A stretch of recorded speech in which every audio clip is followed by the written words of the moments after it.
When my family gathers around the dinner table, we say a prayer. And it changes every night who gets to say it.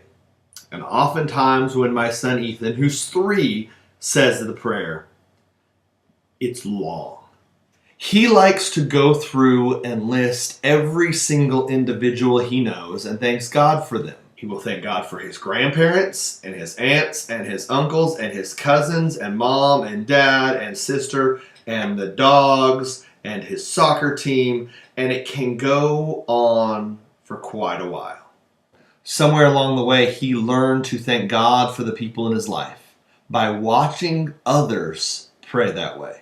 He has learned to pray. In John chapter 11, Jesus' disciples see him praying, and one of them says, "Lord, teach us to pray like John taught his disciples." Which makes me ask, didn't they know how to pray? They were children of Israel. They'd been praying their whole lives. How did they not know how to pray? What I read is that Jesus prayed differently than anyone they had ever seen. The first thing we see about Jesus' prayers is he prays often. If you were to go through the Gospels quickly and just look at the places where Jesus prayed, you would see that he prays all the time. If he's got a big decision ahead of him, he prays.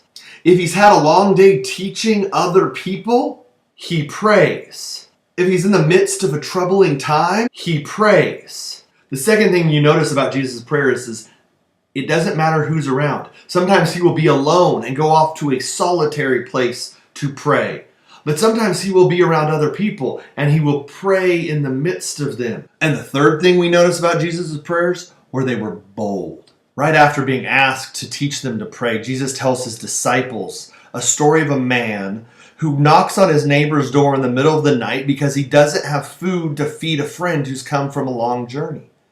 And Jesus ends the story by saying, the man will be given what he needs, not because he's a friend of the homeowner, but because of his boldness in asking. He tells us to be bold in the way we pray.